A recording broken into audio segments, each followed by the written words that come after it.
حضرت فاطمہ کی ذمہ داریاں گھر کے اندر کا کام. حضرت حسن بتاتے تھے کہ جب تک ہماری والدہ حیات تھی ہمارے گھر کے سارے باہر کے کام ہمارے والد کرتے تھے اور گھر کے اندر کے سارے کام ہماری والدہ کرتی تھی. یہ نبی صلی اللہ علیہ وسلم نے اپنی بیٹی سید النساء اہل الجنہ یعنی کہ اہل جنت کی خواتین کی جو سردار ہیں ان کا یہ کام اور طریقہ سکھا دیا کہ گھر کے اندر کے جھاڑو لگانا, کپڑے دھونا, برتن دھونا, یہ کھانا پکانا, یہ سب کس کی ذمہ داری ہے؟ ہاں جی, ہر کام یہ کس کی ذمہ داری ہے؟ عورت کی ذمہ داری ہے. یہ عورت کا کام. اور گھر میں جب عورت کام کر رہی ہوتی ہے, وہ جتنی دیر کام کر رہی ہوتی ہے, گھر والوں کی خدمت میں لگی ہوتی ہے, اللہ کے سب سے زیادہ قریب ہوتی ہے. حدیث ہمیں بتاتی ہے جتنی دیر وہ گھر والوں کی خدمت میں, اپنے شوہر کی خدمت میں لگی ہوتی ہے. شوہر کی تو خدمت ہے, شوہر ہی تو گھر سے باہر گیا, آئے گا تو صاف ستھرا گھر, سارے کام ہوئے ہوئے, نہلائے دھلائے بچے اس کو ملیں گے, خوبصورت سارا کچھ اور کھانا پکا ہوا تیار ملے گا. یہ کس کے لیے کر رہی ہے؟ شوہر کے لیے تو کر رہی ہے. تو وہ جب تک شوہر کی خدمت میں لگی ہے وہ کیا کر رہی ہے؟ وہ اپنے رب کے سب سے زیادہ قریب ہے, رب کا قرب پا رہی ہے. اور آپ صلی اللہ علیہ وسلم نے حضرت فاطمہ کو یہ نہیں کہا تھا جب وہ اپنی کنیز مانگنے گئی تو یہ نہیں کہا تھا کہ ہاں 4 لے جاؤ, جو ایک روٹی پکا دے گی, ایک کھانا, ایک کپڑے دھو دے گی. نہیں, آپ نے کیا بتایا؟ تسبیح فاطمہ بتائی تھی. ذکر الہی, ہاتھ کام کاج میں ہو اور زبان اور دل اللہ کی یاد میں ہو. اپنی گودوں میں اپنے بچوں کو ڈال کے دودھ پلا رہی ہوتی ہیں اور کیا ہے, چکی کا پیس رہی ہیں اور ساتھ ساتھ زبان پہ قرآن جاری ہے. یہ ان کا کام تھا. آج ہم گھروں کے کاموں کو بوجھ سمجھ لیتے ہیں اور اللہ نے ہمیں کہا کہ کیا کرو, تم گھروں میں ٹک کر وقار کے ساتھ رہو, قرار سے بیٹھو, اور تمہارے لیے اللہ تعالیٰ نے تمہاری ذمہ داریاں بنایا ہے. یہ جو بچے تمہارے گودوں میں ڈالے ہیں نا, یہ جس ماں کے بچے ہیں نا, جس ماں کے اندر سے نکلے ہیں, جس ماں کے چھاتی میں اللہ تعالیٰ نے اس بچے کا دودھ ڈالا تھا, یہ اس ماں کی ذمہ داری ہے کہ ان بچوں کا خیال رکھے, ان کی تربیت کا خیال رکھے. یہ ساسوں کی اور ماؤں کی ان کی ماؤں کی یعنی نانیوں کی ذمہ داری نہیں ہے. وہ کیا کرتی ہیں آج کی لڑکیاں, گھر سے اٹھتی ہیں, چاہے کسی بھی پرپس کے لیے وہ جا رہی ہیں اگر باہر, چاہے وہ اپنی جاب کے لیے جا رہی ہیں, چاہے وہ اپنی تعلیم کے لیے جا رہی ہیں, چاہے وہ اپنی سکون کے لیے جا رہی ہیں, انٹرٹینمنٹ کے لیے جا رہی ہیں, وہ جاتی ہیں اپنے بچے کو اپنے پیچھے نانی کے یا دادی کے پاس حوالے کرتی ہیں, چھوڑتی ہیں اور چلی جاتی ہیں اپنی عیاشیاں کرنے کے لیے. اور یہ ان ماؤں, دادیوں اور نانیوں کی ذمہ داری نہیں تھی. وہ بچے انہوں نے اپنی عمر میں وہ سارے فرائض پورے کر لیے. آج ان کے حقوق پورے کرنے کی ضرورت ہے. آج نانیوں دادیوں کو ان کے حقوق چاہیے. آج تو وہ جوڑ سے بیچاریاں مجبور ہو چکی ہیں. بلڈ پریشر کی پرابلمز ہیں, شوگر کا مسئلہ ہے, کوئی جوڑوں کا مسئلہ ہے, کوئی آرتھرائٹس ہے, کسی کو گاؤٹ ہے, کسی کو کیا ہے, کسی کو کیا ہے, اٹھ بیٹھ نہیں سکتی, کمر کی تکلیف ہے. یہ بچے ان کی ذمہ داریاں نہیں تھے. انہوں نے اپنے ٹائم پہ اپنی پوری ذمہ داریاں پوری. آج لڑکیاں, بہویں, بیٹیاں یہی سمجھتی ہیں کہ شاید یہ ہماری تو ماؤں کی ذمہ داری ہے یا ساسوں کی ذمہ داری ہے, ٹھیک ہے وہ خود ہی سنبھالے. نہیں, یہ ان کی ذمہ داری نہیں ہے. ان کا حق آج یہ تھا کہ ان کے گودوں میں بچے نہلائے دھلائے, کھلائے پلائے دیے جاتے کہ وہ اب ان سے انٹرٹین کریں, اپنے آپ کو محظوظ کریں, ان سے انجوائے کریں, اس ٹائم کو انجوائے کریں. ان پوتے پوتیوں کے ساتھ وہ انجوائے کرنے والا ٹائم تھا ان کا, یہ اب ان کا حق تھا. آج ہمارے آوے کا آوا ہی خراب ہے. اور کیا کرتی ہیں جب واپس آتی ہیں جاب سے یا پڑھ کے یا جو مرضی کر کے, اور آتی ہیں تو پھر بیچاریاں وہ نانیاں دادی اتنی مشکل سے ان کو سنبھال رہی ہوتی ہیں, اور آ کے پھر ڈانٹ بھی سنتی ہیں, آ کے پھر ڈانٹ بھی سنتی ہیں, یہ کیوں نہیں دیا تھا, ایسے کیوں نہیں کیا تھا, ایسے کیوں کیا, ایسے میں نے کہا تھا, ایسے نہیں ہونا چاہیے تھا. یہ سب یہ ان کی ذمہ داری نہیں تھی. یہ اس ماں کو اللہ تعالیٰ نے کہا تھا کیا کرو تم گھروں میں ٹک کر قرار پکڑ کے بیٹھو. آج ہم نے اس حکم کی بالکل نفی کر دی ہے, اور فیمنزم کے چکر میں عورت کی امپاورمنٹ کے لیے, ویمن امپاورمنٹ کے لیے عورت آگے سے آگے بڑھتی جا رہی ہے, اور قرآن کے اس حکم کی حکم عدولی ہوتی چلی جا رہی ہے. یاد رکھیے گا, اگر کسی کی نانیاں دادیاں جو ہے وہ اتنی بوڑھی ہوتی ہیں یا پاس نہیں رہتی ہوتی تو وہ پھر کیا کرتی ہیں, میڈس کے سپورٹ کر کے چلی جاتی ہیں.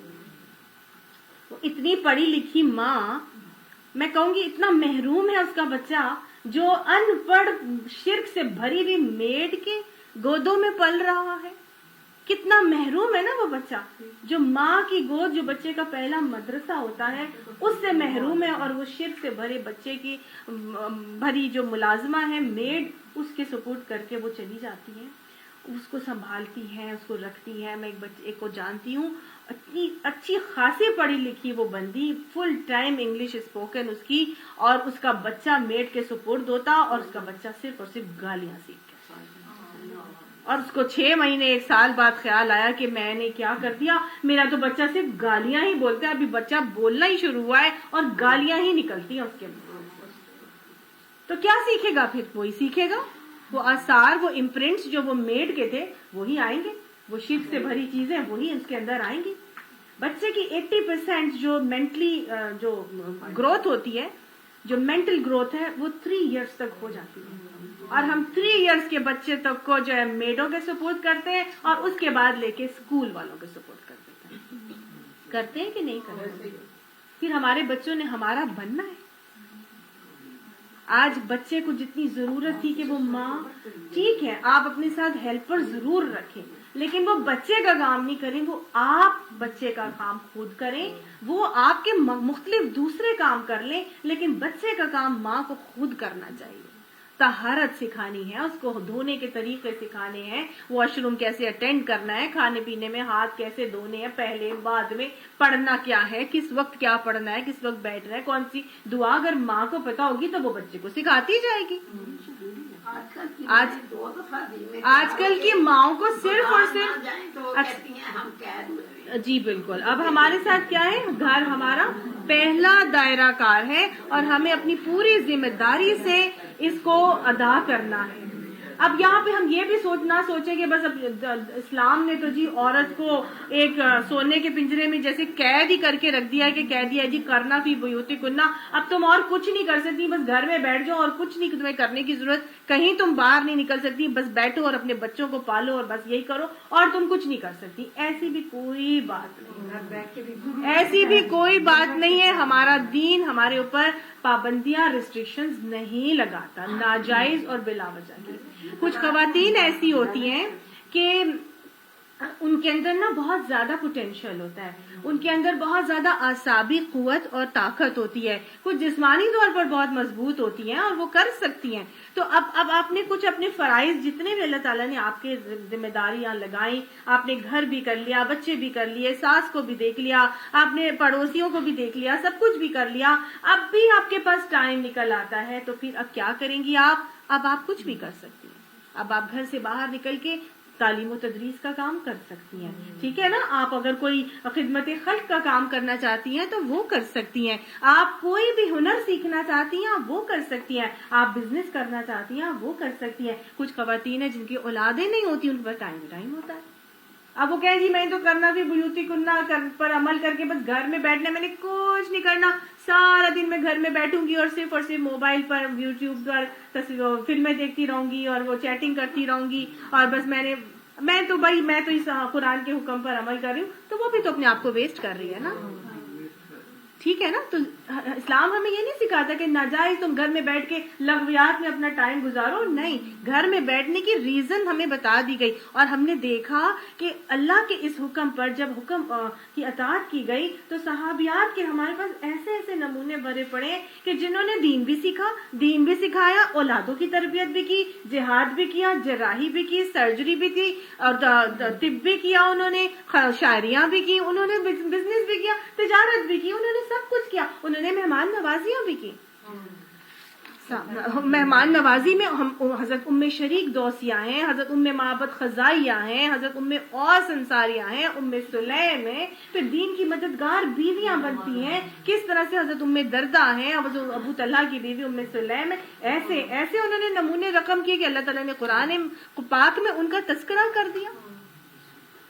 پھر ایک صحابیہ ہیں حضرت اسما بنت امیس, وہ 2 ہجرتیں کرتی ہیں دین کے خاطر اپنے شوہر کے ساتھ. اس کے علاوہ ایک خاتون ہے حضرت ام ورقہ بن نوفل, وہ بنت نوفل, ان کا حال یہ تھا کہ ان کو قرآن یاد تھا, ان کو قرآن حفظ تھا, اور وہ عورتوں کی امامت کرواتی تھی. انہوں نے حضور صلی اللہ علیہ وسلم سے کہا کہ یا رسول اللہ صلی اللہ علیہ وسلم مجھے قرآن حفظ ہے, یاد ہے, تو آپ کوئی صحابی میرے گھر کے لیے مقرر کر دیں جو اذان دے دیا کرے اور اقامت کہہ دیا کرے اور پھر میں نماز پڑھا لیا کروں. منع کر پھر آپ صلی اللہ علیہ وسلم نے ایک صحابی ان کے لیے مقرر کیے جو ان کے گھر سے اذان دیتے تھے, اقامت کراتے تھے اور پھر وہ آگے نماز پڑھاتی تھی. گویا عورتوں کی امامت کراتی تھی, مطلب عورتوں کو باجماعت وہ نماز پڑھاتی تھی. تو آج کل تو عورتوں کی امامت کو منع کیا جاتا ہے. امامت کا مطلب یہ ہے کہ آگے نہیں کھڑے ہونا, عورت درمیان کے اندر صف میں کھڑی ہو کر زور سے اونچی آواز میں, اگر وہ حافظہ ہے تو وہ ضرور پڑھ سکتی ہے, اس کے ساتھ ساری خواتین پڑھ سکتی ہیں اور اس کا اجر بھی ان تک پہنچتا ہے. پھر کیا ہے, ایک خاتون, ایک صحابیہ ہے حضرت خولہ, وہ عطر کی تجارت کیا کرتی تھی. حضرت خدیجہ الکبریٰ کا آپ سب کو معلوم ہے کہ وہ بھی زبردست قسم کی رئیسۃ العرب تھی, کہ ان سے بڑا بزنس وومن پوری عرب میں کوئی نہیں تھا. پھر ایک اور صحابیہ ہیں, وہ شاعری بہت زبردست کرتی تھی, حضرت خنسہ ان کا نام ہے. شاعرہ تھی, شاعرۃ العرب ان کو لقب دیا گیا تھا, اور ان کے 4 بیٹے تھے جو جنگ قادسیہ میں شہید ہوتے ہیں.